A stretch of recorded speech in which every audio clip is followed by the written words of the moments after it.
बिस्मिल्लाहिर्रहमानिर्रहीम। अस्सलाम वालेकुम नाज़रीन इकराम, मैं हूं मखदूम शहाबुद्दीन और आप देख रहे हैं मेरा फेसबुक और यूट्यूब चैनल।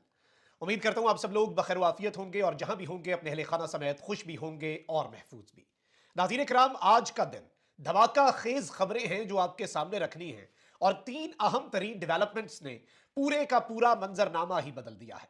एक जानिब तो इमरान खान की रिहाई मुतवक्के है।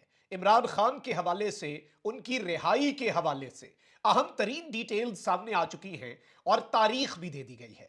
बड़ा दावा है और इस दावे के बाद हलचल मच चुकी है, क्योंकि जिस तरह से शेर अफजल मरवत ने कहा कि इमरान खान पर अब सिर्फ दो ही मुकदमात रह गए हैं और वो दो मुकदमात और उन मुकदमात की सेहत परवेज खटक जैसी है, यानी वो आराम से उड़ सकते हैं। क्या मामला है, क्या माजरा है, इस पर बात कर लेते हैं।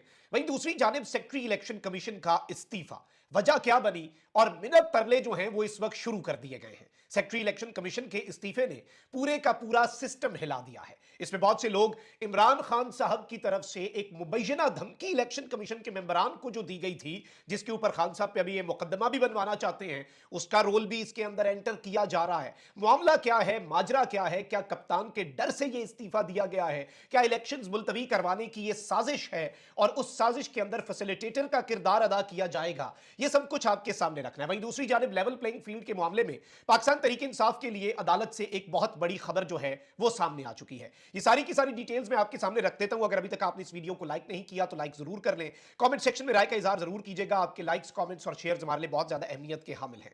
सबसे पहले कुछ अहम डेवलपमेंट्स। इलेक्शन ट्रिब्यूनल ने मियां वाली से कौमी असम्बली के हल्का NA 89 से बानी पीटीआई इमरान खान के कागजात नामजदगी मुस्तरद करने के खिलाफ अपील पर फैसला महफूज कर लिया। इलेक्शन ट्रिब्यूनल में जस्टिस चौधरी अब्दुल अजीज ने रिटर्निंग अफसर की जानिब से बानी पीटीआई के कागजात नामजदगी मुस्तरद होने के खिलाफ अपील पर समाअत की। पीटीआई की जानिब से बैरिस्टर अली जफर, उमैर न्याजी और लामिया न्याजी समेत दीगर वकला इलेक्शन ट्रिब्यूनल में पेश हुए। इलेक्शन ट्रिब्यूनल ने पूछा कि तोशा खाना में जो चीजें ली गई हैं, क्या उनकी तफसीलात दी गई? जो पैसा तोशा खाना की चीजें बेचकर हासिल किया गया वो क्यों जाहिर नहीं किया गया? बैरिस्टर अली जफर ने बानी पीटीआई की नाअहली के खिलाफ दलाइल में कहा कि तोशा खाना केस में सजा मुअत्तल हुई है और अपील जेर समाअत है।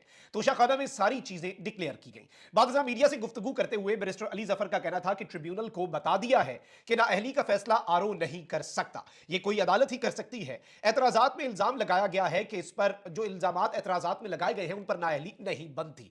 DG law election commission Arshad Malik team के हमरा इलेक्शन ट्रिब्यूनल में पेश हुए, जबकि इलेक्शन कमीशन की जानिब से assistant attorney general Tayyab Bilal ने दलाइल दिए। इलेक्शन ट्रिब्यूनल के जस्टिस चौधरी अब्दुल अजीज ने फरीकैन के दलाइल सुनकर बानी पीटीआई के कागजात नामजदगी मुस्तरद होने के खिलाफ दरखास्त पर फैसला महफूज कर लिया और फैसला 10 जनवरी को सुनाया जाएगा। वैसे यह फैसला फौरी भी लोगों के सुनाए जा रहे हैं, सुनाया जा सकता था, लेकिन आखिरी दिन पर यह फैसला जो है ये ले जाने का फैसला किया गया है। वहीं दूसरी जानिब लाहौर हाईकोर्ट अपीलेट ट्रिब्यूनल ने पाकिस्तान तहरीक इंसाफ के रहनुमा हम्माद अजहर के कौमी असम्बली के लिए कागजात नामजदगी मुस्तरद कर दिए। ताहम पंजाब असम्बली की नशिस्त के लिए हम्माद अजहर और उनके वालिद के कागजात नामजदगी मंजूर कर लिए गए हैं और PP 171 से हम्माद अजहर और उनके वालिद मियां अजहर के कागजात नामजदगी मंजूर हुए और अपीलेट ट्रिब्यूनल के जज जस्टिस अहमद नदीम अरशद ने आरओ का फैसला कलदम करार देते हुए दोनों के कागजात मंजूर कर लिए। आरओ ने तजवीज और तायद कुनिंदा के पेश न होने पर दोनों के कागजात नामजदगी मुस्तरद किए थे।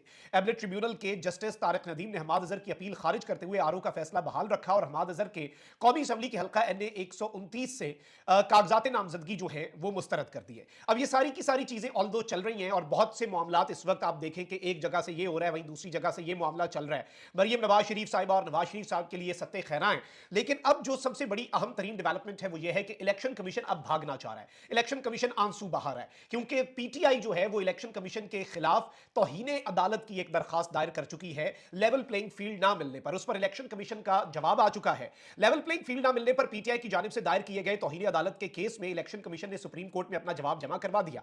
इलेक्शन कमीशन ने सुप्रीम कोर्ट में जमा कराए गए जवाब में पीटीआई की जानिब से लेवल प्लेइंग फील्ड फराहम ना करने के इल्जामात को मुस्तरद करते हुए कहा कि अदालत पीटीआई की दरखास्त जुर्माना आयद करते हुए मुस्तरद करे, यानी पीटीआई की सिर्फ दरखास्त मुस्तरद ना की जाए बल्कि पीटीआई के ऊपर जुर्माना भी आयद किया जाए। जमा कराए गए जवाब में कहा गया है कि सुप्रीम कोर्ट के हुक्म पर पीटीआई रहनुमाओं से मुलाकात की गई। मुलाकात में तहरीक इंसाफ को बिला तफरीक लेवल प्लेइंग फील्ड फराहम करने की यकीन दहानी करवाई गई। इलेक्शन कमीशन की जानिब से चारों सूबों के आईजीज को हिदायत भी जारी की गई।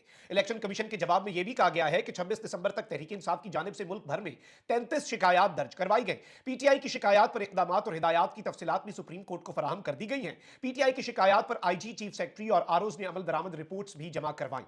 इलेक्शन कमीशन का कहना है कि लेवल प्लेइंग फील्ड फराहम न करने के इल्जामात को आरओज की रिपोर्ट के तनाजुर में मुस्तरद करते हैं। तहरीक इंसाफ के कौमी असम्बली के लिए 843 में से 598 कागजात नामजदगी मंजूर और 245 कागजात नामजदगी मुस्तरद किए गए। सूबाई असम्बलियों के लिए पीटीआई के 1777 में से 1398 कागजात मुस्तरद और 379 कागजात 1398 कागजात नामजदगी मंजूर और 379 जो हैं कागजात नामजदगी मुस्तरद किए गए। ये इलेक्शन कमीशन ने सुप्रीम कोर्ट में जवाब जमा करवाया है और इन्होंने कहा है कि जी तहरीक इंसाफ के उम्मीदवारान के 76% कागजात नामजदगी मंजूर हुए, लिहाजा तहरीक इंसाफ का लेवल प्लेइंग फील्ड फराहम ना करने का मुतालबा दुरुस्त नहीं है।